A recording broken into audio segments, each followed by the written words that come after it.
함께 은혜 받으실 하나님의 말씀은 누가복음 11장 9절에서 13절의 말씀입니다. 누가복음 11장 9절에서 13절의 말씀, 신약성경 111페이지입니다. 누가복음 11장 9절에서 13절의 말씀, 우리 다 같이 믿음으로 합독하시겠습니다.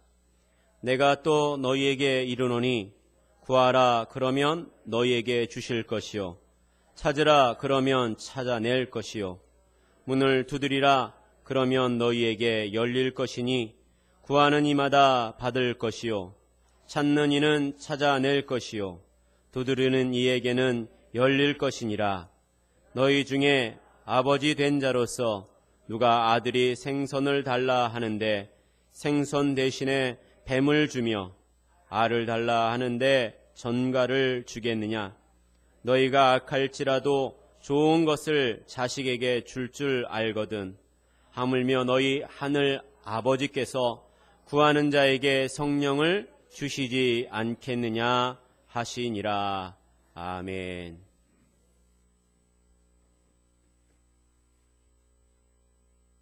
함께 합독했던 말씀 중심으로 성령을 주시지 않겠느냐라는 제목으로 은혜 말씀을 나누겠습니다.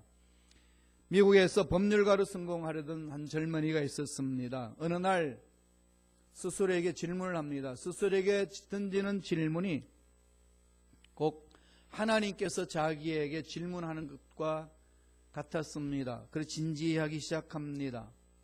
나는 여기에서 이 변호사 일을 잘 감당하고 그 이후에 내가 무엇을 할 것인가? 자기 스스로 물어봤습니다. 당연히 법률사무소를 만들어야지요. 마음속에서 그런 답이 있습니다. 그 다음에는 은퇴하기까지 돈 벌고 명성도 얻어야지요. 그 다음은 은퇴하고 편히 쉬겠습니다. 그 다음은 글쎄요, 죽을 준비를 해야겠지요. 그리고 또다시 내면에서 던져지는 질문이 그럼 그 다음에는 그 질문에 답을 할 수가 없었습니다. 막혔습니다. 그렇지. 죽음을 준비하고 난 다음 무엇을 하지? 무엇을 해야 할까? 살아있는 삶은 언젠간 끝이 있는데 끝이 난 이후에 나는 어떤 삶을 살아야 하는가? 많은 사람들이 노후 대책을 합니다. 노후에 편안하고 행복한 삶을 살기 위해서. 그러한 것은 잘 준비하는데 죽고 난 이후에 나는 어떤 삶을 살아내야 하는가? 사후의 삶은 잘 준비를 못한다는 겁니다. 왜 그럴까요? 사후에 대해서 불확실하기 때문에 그렇습니다. 죽고 난 이후에 내 삶은 어디에 있는가? 이 물음에 인간 머릿속에 답은 없습니다. 아무도 그거에 살아있는 사람은 가보지 않았기 때문에 그렇습니다. 이 젊은이도 말문이 막혔습니다. 그래서 내가 어디서 왔고 왜 살고 어디로 가야 되는지 다시 고민하기 시작합니다. 전심으로 하나님을 찾기 시작합니다.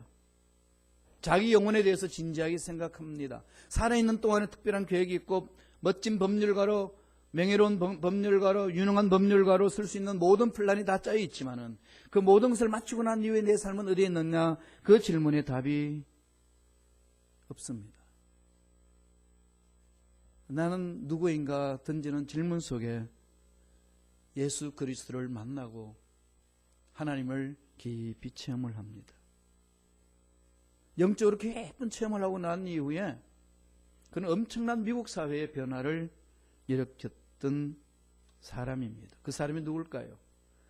미국의 제2차 대각성 운동을 일으켰던 찰스 피니 목사님이셨습니다. 원래 그분은 변호사였어요. 원래 변호사였는데 성령의 기름 부으심을 받고 성령의 찔림을 받아 하나님의 말씀을 연구하기 시작합니다. 로마서를 연구하면서 그의 생각이 바뀌고 삶이 바뀌었습니다. 인생 송두리째가 다 뒤집혀져 버렸습니다. 하나님이 부어주시는 그 사랑이 파도처럼 밀려오는데 감당하기 힘듭니다. 하나님께서 보여주시는 그 놀라운 미래의 세계, 영적인 그 놀라운 세계를 체험하게 하는데 너무 가슴이 뜨겁기 시작합니다. 감당할 수가 없었습니다. 하나님의 뜨거운 숨결처럼 그 심령을 사로잡았습니다. 너무 강력했기 때문에 그는 이렇게 기도했습니다. 주여, 더 이상 참을 수가 없습니다. 그만 보여주옵소서. 그렇게 열정적으로 하나님을 체험을 하고 그 성령 충만한 가운데에서 미국의 이 대각성 운동이 일어났을 때에 놀라운 성령의 역동적인 역사를 일으킨 일꾼이 되었습니다. 성령은 이처럼 사람을 변화시킵니다. 내가 어디서 와서 왜 살면 어디로 가야 되는지 불확실하게 생각해 왔던 그 모든 것들을 정확하게 알게 하시고 준비하게 하시고 그를 위해 인생 전부를 그릴 수 있도록 만드시는 분이 성령님이십니다. 우리가 살고 있는 21세기 전문적인 용어로는 포스트 모더니즘이라고 합니다. 모던이라는 것은 현대주의를 말하지 않습니까? 포스트가 붙었습니다. 이후, 현대 이후, 그러니까 후기 현대주의. 이게 일명 저와 여러분들이 사는 세상입니다. 포스트 모더니즘, 이 뭐냐? 정말 정의를 잘 못합니다. 너무 다양하기 때문에, 너무 각색으로 흩어져 있기 때문에 어떻게 이것이라고 말할 수 없습니다. 그러나 공통적으로 하는 말이 있습니다. 자기 멋대로 사는 세상, 자기가 좋은 대로 사는 세상, 절대가 없어지고 절대 권위도 없어지고 절대성이 다 사라졌습니다. 그래서 예수님만이 길이고 예수님만이 진리고 예수님만이 생명입니다 라고 강조하는 그 예수 그리스도의 절대적인 진리를 다 깨부수기 시작합니다. 그게 세상이에요. 이 속에 우리 예수 믿고 있습니다. 이런 세상에 여러분 어떻게 예수님은 진리십니다, 생명이십니다, 우리 인생의 전부가 되고 절대자입니다 라고 외치면서 전달할 수 있을까요? 예수님은 우리를 향하여서 너는 세상의 소금의 빛이라고 했고 교회도 세상의 소금이요 빛이라고 말씀하셨건만 이 절대성을 부인하는 이 세상에 어떻게 빛과 소금의 역할을 감당할 수가 있겠습니까? 지금 교회 공동체는 내외적으로 고통을 겪고 있습니다. 내적으로 분열도 심하고 있을 뿐만 아니라 외적으로도 많이 돌팔매질을 받고 있습니다. 왜 그러냐 너희들 이거죠. 이 세상에 희망이 없고 이 세상에 길이 없는데 너희들마저도 올바른 길을 보여주지 못한다면 도대체 이 세상의 참 길이 무엇이냐라고 아우성치는 상황입니다. 아이러니한 세상 속에 우리가 살고 있고 빛과 소금의 역할을 감당해야 된다고 말하고 있습니다. 어떻게 살아야 되죠? 어떻게 우리는 빛과 소금의 역할을 감당하며 살아야 될까요? 그 길을 오늘 예수님이 읽었던 본문 말씀을 통해서 우리에게 가르쳐주고 있습니다. 그 길을 보여줍니다. 무슨 길이냐요? 길이라고 이야기합니까? 전능하신 하나님께 부르짖으라는 겁니다. 기도하라는 겁니다. 길을 찾으라는 겁니다. 그 길을 찾는데 두들기고 구하고 찾고 매달리면은 하나님은 응답해 주신다고 그러십니다. 그러시면서 참 이해하기 어려운 말씀을 툭 던져줍니다. 무슨 말씀인가요? 누가복음 11장 13절 말씀이에요. 다 같이 한번 읽어볼까요? 한 목소리 압도합니다. 너희가 악할지라도 좋은 것을 자식에게 줄 알거든 하물며 너희 하늘 아버지께서 구하는 자에게 성령을 주시지 않겠느냐 하시니라. 이 앞뒤가 맞나요? 부모가 자식에게 좋은 거 줄 줄 알잖아. 악한 너희들도 부모들은 자식에게 좋은 걸 주려고 그렇게 노력을 하는데 하물며 온 우주 만물을 창조하신 전능자 야훼 하나님께서 구하는 자에게 좋은 것을 주시지 않겠느냐 이렇게 나와야 되는데 오늘 누가복음 11장 13절에 뭐라고 말씀하죠? 성령을 주시지 않겠느냐 이 말씀으로 이렇게 툭 던져주십니다. 너희 하늘 아버지께서 구하는 자에게 성령을 주시지 않겠느냐. 무슨 말씀입니까? 이 험악한 세상을 힘있게 살아나가고 이 세상에서 정말로 행복을 찾아나가고 이 세상에서 가장 좋은 것을 찾는 것이 무엇이겠느냐? 바로 성령을 받는 것이다. 성령에 사로잡힐 때만이 내 인생이 어디서 와서 왜 삶이 어디로 가야 되는지를 정확하게 알 수 있다라고 주님은 말씀하고 있습니다. 왜 주님이 너희 하늘 아버지께서 구하는 자에게 성령을 주시지 않겠느냐 이 말씀을 하셨는지 깊이 생각을 하셔야 합니다. 성령을 말씀하시는 거죠. 성령 없이는 살 수 없다는 얘기입니다. 성령 없이는 이 험악한 세상에 힘있게 살아갈 수도 없고 교회 공동체의 내적인 분열도 해결할 수 없고 세상을 향하여 소금과 빛의 역할을 감당할 수가 없다는 얘기입니다. 다시 말씀드리면 저와 여러분 삶에 갈등이 있고 문제 해결되지 않는 그 모든 문제의 답이 성령이라는 겁니다. 그 성령은 오늘 우리에게 어떻게 주어질까요? 첫째로 성령은 아버지께서 자녀에게만 주시는 선물입니다. 아무나 못 받습니다.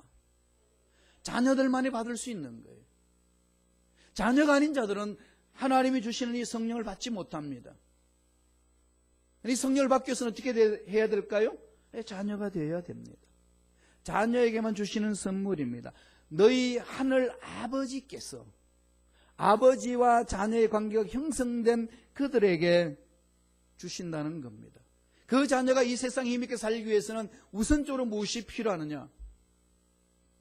돈도 아니고 명예도 아니고 권력도 아니고 건강도 아니고 기본적으로 가장 우선권으로 우리에게 가져야 될 그것, 찾아야 될 것, 구해야 될 것, 성령이라 그렇게 말씀을 합니다. 기도에 대해서 교훈을 쭉 11장에서 말씀을 하시다가 어떻게 기도해야 되고 무엇을 기도해야 되고 쭉 하시다가 13절에 가서 성령을 구하는 것을 강조합니다.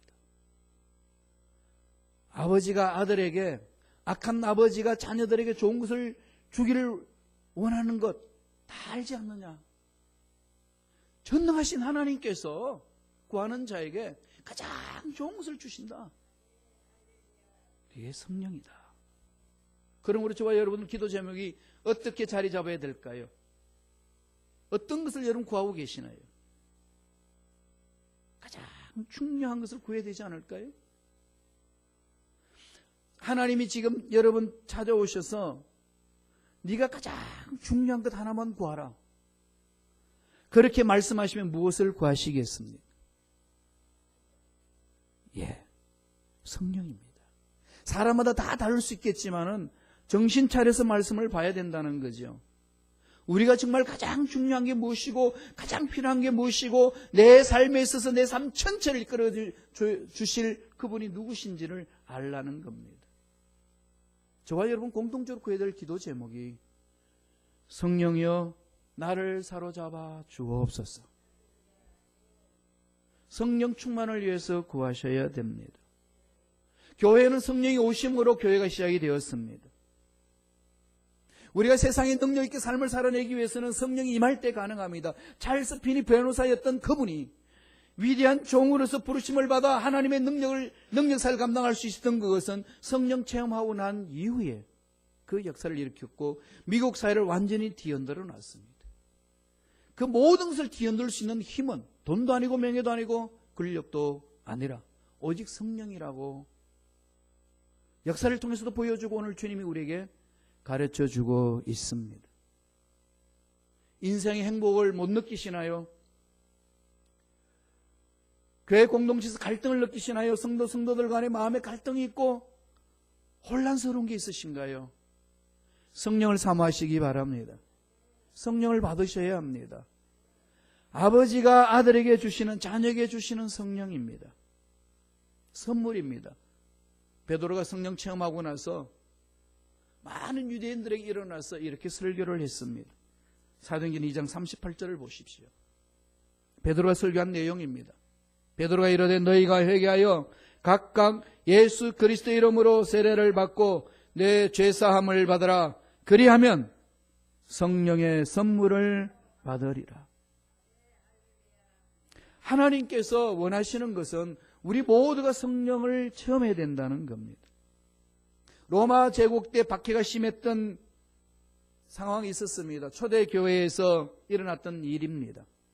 로마 원형 경기장에 끌려가 성령 충만한 성도가 순교하면서 남긴 시가 있습니다. 역사 속에 기록되어 있습니다. 신앙인들에게 귀한 교훈을 던지는 시입니다. 이렇게 시작합니다. 나를 저주하십시오. 당신들이 나를 저주하면 할수록 나는 당신들을 사랑할 것입니다. 내게 침을 뱉어보십시오. 그러면 나는 사랑의 숨결을 뿜어낼 것입니다. 나를 구타하십시오. 나는 신음소리로 사랑을 고백할 것입니다. 나를 찌르십시오. 나는 당신을 사랑한다고 절규할 것입니다. 나를 짐승의 먹이로 던지십시오. 나는 사랑의 제물이 될 것입니다. 나를 불태우십시오. 그러면 나는 사랑의 열기로 당신의 정우의 가슴을 녹일 것입니다.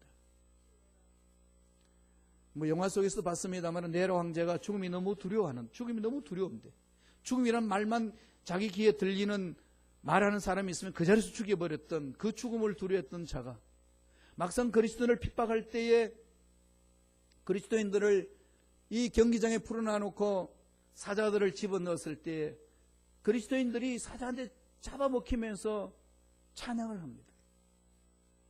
웃으면서 잡아먹힙니다. 이 사실을 목격하고 미칩니다. 어찌하여 저러냐.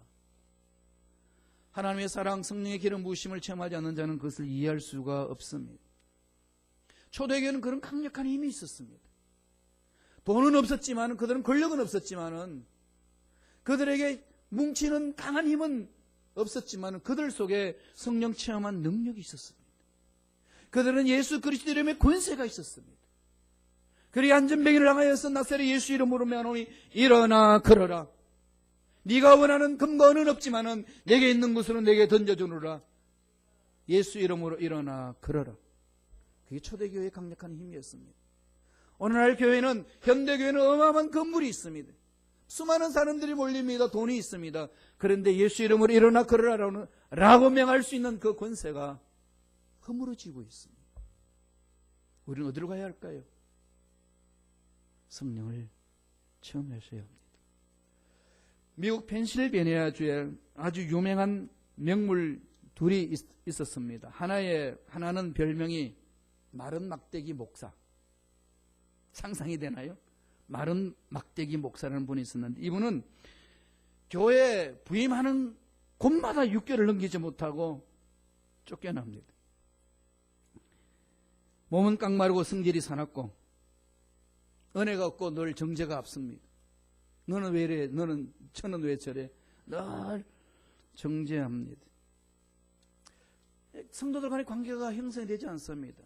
너무 힘든 분이셔요. 또 하나의 명물은 그 도시에 유명한 교회가 하나 있는데 교인들이 하도 싸움만 하고 은혜도 하나도 없기에 오는 목사마다 자주 쫓아내는데 버틸 목사가 없습니다.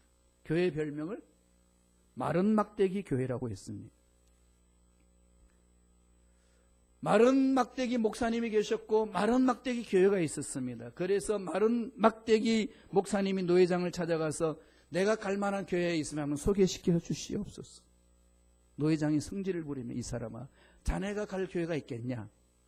야단치고 있는데 마른 막대기 교회 장로님이 오셔가지고 노회장님 우리 교회 목사님을 모시고 싶은데 소개해달라고 하루 사이에 두 사람이 찾아와서 이야기가 있습니다. 그때 노회장이 이건 하나님의 계시다 생각해서 마른 막대기 목사님을 마른 막대기 교회에다가 소개했습니다. 그러면서 마른 막대기 목사님한테 이제는 끝이라고 생각하고 마른 막대기 교회를 섬겨라. 그리고 마른 막대기 교회의 장로님들을 불러서 이번에 마른 막대기 목사님이 가시니까 마지막 목사님으로 생각하고 잘 섬겨라. 그리고 부임을 하게 하셔서 심예배를 드렸습니다. 어떻게 됐을까요? 상상 한번 해보세요. 교회는 마른 막대기 교회고 정제가 나무하고 쌈판이 나무만한 교회요. 그 교회에 마른 막대기 목사님이 부임했습니다. 이 목사님은 하도 정제하고 성제를 까탈스럽기 때문에 어느 누구한테도 이쁜 소리가 나가지 않았습니다. 피해 다닙니다. 그런데 노회장이 마지막으로 하니까 이 목사님이 기도원으로 달려갔습니다. 주여, 마지막 마른 막대기 교회 갑니다. 그렇게 부르짖었고 마른 막대기 교회 장로님들이 모여가지고 기도했습니다. 주여, 우리 마른 막대기 교회가 마지막입니다. 마지막으로 목사님을 모십니다. 그렇게 시작을 했습니다. 3개월 후에 노회장이 갔더니 교회가 난리 났습니다. 왁적 시끄럽니다. 얼마나 시끄러운지 모릅니다. 가는 순간에 깜짝 놀라가지고 큰일 났구나. 가봤더니 큰일 난 것이 아니라 모두가 기도하느라고 막 소리가 막 난리가 났습니다. 여기저기서 뛰고 있고 저기서 뛰고 있고 막 성령의 불이 붙어가지고 뭐 교회가 막 활활 타고 있었습니다. 그 노회장이 장로님한테 물었습니다. 장로님, 어떻게 된 겁니까? 물었더니 목사님, 마른 막대기 교회에 마른 막대기 목사님이 부임하여 둘 다 불이 붙으니 얼마나 잘 타겠습니까? 성령의 불은 뒤집는 역사가 있습니다. 아무리 세상이 힘들고 아무리 내 인생에 문제가 많이 꼬여있단다 할지라도 성령의 기름 부음이 있는 그곳에 성령의 불길이 타오르면 반드시 변화될 줄로 믿습니다.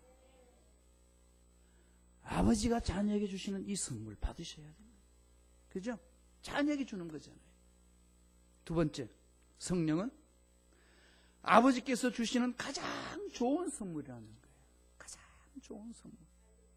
말씀 한번 읽어볼까요? 마태복음 7장 11절입니다. 다 같이 한 목소리 천천히 읽습니다.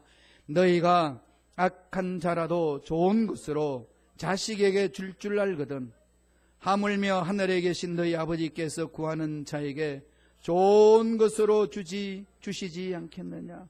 좋은 것. 마태복음에서는요, 좋은 것을 했습니다. 이걸 오늘 누가복음에서는 어떻게 표현하나요? 성령을 주시지 않겠느냐. 우리 인생을 윤택하게 만들고 우리 인생을 행복하게 만들고 내 인생의 문제를 풀어주는 그 좋은 것은 바로 성령님이시라고. 이렇게 결론 내려줍니다.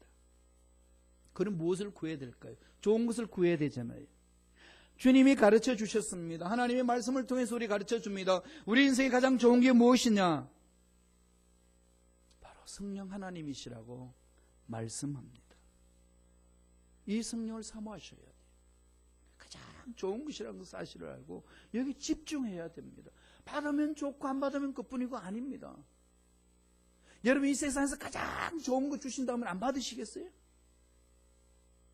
오늘 제 기도를 완전히 송두리째 뒤집으라는 그 얘기입니다. 세상에 이것도 필요하고 저것도 필요하지만 그 모든 것들을 다 종합 선물 세트로 주실 수 있는 분 성령님이시라. 그걸 말씀합니다. 주님도 십자가에 돌아가시기 전에 제자들에게 권면합니다. 야, 내가 간다 그랬더니 얼마나 두려워합니까? 제자들이 너무 두려워하면 자기 스승이 간다고 그러니까.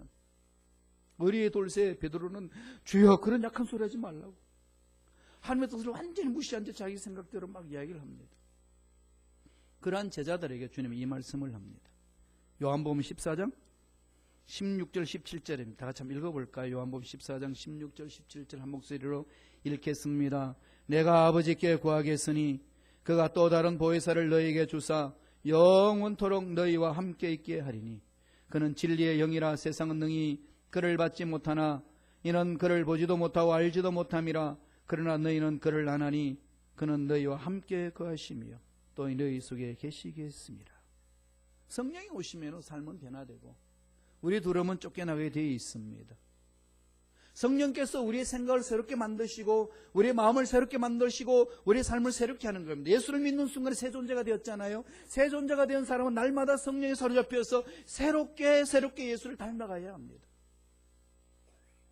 어제보다 오늘 더 예수님을 새롭게 닮아가야 되는 것이고, 내일은 오늘보다 더 새롭게 예수님을 닮은 모습으로 나아가야 합니다. 내 신앙생활 30년을 했다면 30년 전의 나의 모습과 30년 후의 나의 모습은 온전히 바뀌어 있어야 됩니다. 이게 성령 체험한 자의 삶의 특징입니다. 성령이 임하면 관점이 달라집니다. 바라보는 것이 달라집니다. 컵에 물이 반점 있을 때 여러분 어떻게 보시나요? 이건 늘 여러분들이 세상 살면서 생각해야 됩니다. 컵에 반이 물이 있을 때 컵에 반이나 물이 없어요. 물이 반이나 없습니다. 이렇게 하는 사람이 있어요. 그럼 어떤 사람은 컵에 물이 반이나 있습니다. 똑같은 사실을 설명을 하는데 바라보는 눈은 완전히 다른 거죠. 없다는 것에 집중하는 사람에게 있는 반면에 있다는 것에 집중하는 사람이 있습니다. 세상도 그렇지 않습니까? 임진왜란 때에 이순신 장군이 모함받고 귀양가에 있을 때에 일본 사람과 싸워서 배를 다 잃어버립니다. 12척밖에 남지 않았어요. 그래서 왕에게 보고됩니다. 다 파괴됐고 12척밖에 없습니다. 그때 이순신을 다시 복군시킵니다. 왜군을 물리치라고. 다 보고합니다. 안 된다고. 근데 이순신은 뭐라고 보고합니까? 소인에게는 12척 배가 남아있습니다. 모두는 다 12척밖에 없기 때문에 안 된다고 외치는데 그 장군은 12척이나 남아있습니다. 그와 함께 왜군과 싸워서 이깁니다. 세상도 이렇습니다. 전능하신 하나님을 믿는 저와 여러분, 성령을 받으면 눈이 어떻게 될까요? 바뀌어지는 거예요. 새로워지는 겁니다. 은혜 받았다는 게 뭡니까? 안 된다고 생각했던 것이 성령이 안에서 되는 줄로 믿습니다. 고백하는 거 아니겠습니까? 나를 괴롭히는 그 사람을 바라봤을 때 저 사람 꼴도 보기 싫어하는 그 눈이 은혜 받고 나니까 긍휼히 여겨집니다. 내가 기도해 줘야지. 나라도 그를 끌어안아 줘야지. 눈이 바뀝니다. 성령 받은 자는 그런 거예요. 그래서 주님이 요한복음 14장 12절에 이런 말씀을 우리에게 던져주십니다. 읽어볼까요? 14장 12절입니다. 요한복음. 내가 진실로 진실로 너에게 이르노니 나를 믿는 자는 나의 하는 일을 저도 할 것이요 또한 이보다 큰 것도 하리니 이는 내가 아버지께로 감이라. 우리가 무엇인데 주님보다 더 큰 일을 할 수가 있겠습니까? 이것은 성령을 말씀하시는 거거든요. 성령의 기름 부으심이 있으면은 우리 생각을 뛰어넘은 생각하는 그 이상으로 하나님이 역사를 해주신다는 겁니다. 그 성령을 믿고 따라가는 것이 신앙생활 아니겠습니까? 여러분 안 된다고 주저앉은 분들 계시나요? 무엇 때문에 안 된다고 주저앉고 계시나요? 포기했던 것들 누가 포기하라고 해서 포기하고 계시나요? 전능하신 하나님 포기하라고 하셨나요? 문제가 아니면 세상 사람이 아니면 나의 경험이 안 되는 건 안 되는 거야 라고 포기하게끔 만들었나요? 돌아보세요. 속지 마세요. 악한 영들은 어떻게 하든지 하나님의 위대하심을 체험을 하지 못하도록 막습니다. 주님은 말씀합니다. 성령을 체험한 자 나의 하는 일을 저도 할 것이요 또한 이보다 더 큰 것도 하리니 아버지께로 감이라. 내가 아버지께로 가면 성령이 너에게 임해 있어. 성령이 너희를 사로잡을 때에 너희들은 더 큰 것도 할 수 있으리라. 우리는 그게 몸부림을 쳐야 돼요. 이 도전을 받아야 되지 않습니까?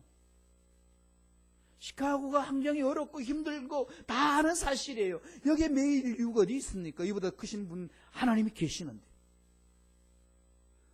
순범 시카고 성도 여러분, 일어서십시다. 성령 안에서 다시금 일어섭시다. 안 되는 거 바라보지 말고 없는 거 보지 말고 있는 거 부여잡고 하나님께 매달려 하나님이 역사하시면 될 줄로 믿습니다. 은혜가 넘쳐나기를 축원합니다. 마지막으로 성령은 자녀들 중에서 구하는 자에게 주시는 선물이에요. 구하라는 겁니다. 구해야 돼요. 매달려야 됩니다. 무엇 때문에 안 매달리십니까? 무엇 때문에 안 구하시나요? 새벽 예배가 있고 주중 예배가 있고 주일날 우리가 예배를 드리면서 하나님께 구하는 시간이 많습니다. 이런 많은 시간 하나님이 기회를 주셨는데 이것을 구하지 않으고 뭐하고 계시나요? 구하는 자에게 성령을 주시겠다고 말씀합니다. 우리 누가복음 11장 13절 한 번 더 읽겠습니다. 이 말씀 깊이 새기셔야 돼요. 다 같이 읽습니다. 너희가 악할지라도 좋은 것을 자식에게 줄 줄 알거든 하물며 너희 하늘 아버지께서 구하는 자에게 성령을 주시지 않겠느냐 하시니라. 구하는 자에게 성령을 주시리라. 어떻게 구하라고 했습니까? 누가복음 11장 9절 한번 보세요. 앞절에 있는 말씀이죠. 다 같이 우리 누가복음 11장 9절 말씀 읽습니다. 내가 또 너에게 이르노니 구하라 그러면 너에게 주실 것이요 찾으라 그러면 찾아낼 것이요 문을 두드려라 그러면 너에게 열릴 것이니. 구하라 주신다는 겁니다. 찾으라 찾아낼 것이라는 겁니다. 두드려라 열릴 것이라고 말씀하고 있습니다. 성령의 기름 부으심이 우리 속에 임했을 때에 성령께서 우리 마음에 그런 도전을 주시고 모험할 수 있는 믿음을 허락해 주시는 겁니다. 베드로가 주님이 풍랑을 만나서 물리로 걸어오는 모습을 바라보고 사람이 물리를 걷습니다. 자기는 업으로 자랐기 때문에 사람이 물리로 걸을 수 없다는 사실을 너무나도 잘 압니다. 그럼에도 불구하고 물리로 걷는 주님을 향하여 베드로가 도전을 합니다. 주여 주님이시면 나로 하여금 물리로 걷게 하소서. 미친 짓 아니고 못하잖아요. 사람이 여태까지 물리 걸어본 적이 없는데 어떻게 나로 하여금 물리를 걷게 하소서 그렇게 도전할 수 있을까요? 성령이 임하면 가능합니다. 성령이 임하면 그 마음을 휘어잡습니다. 주저앉지 않게 만듭니다. 배에서 뛰어나와서 물리로 뛰어들어가지 않습니까? 성령이 있으면 그렇게 모함하는 겁니다. 우리 성령 이끌림을 따라서 모험하면서 살아야 되지 않겠습니까? 도전하면서 살아야 되지 않겠습니까? 성령에 이끌려서 이렇게 도전하고 모험하는 사람을 통하여서 이 세상이 이렇게 새로워지고 있습니다. 이 시카고 땅에 성령의 바람이 불면은 이 땅도 변화될 줄로 믿습니다. 이 변화의 주인공을 우뚝 서는 저와 여러분 되시길 간절히 축원드립니다. 기도하겠습니다.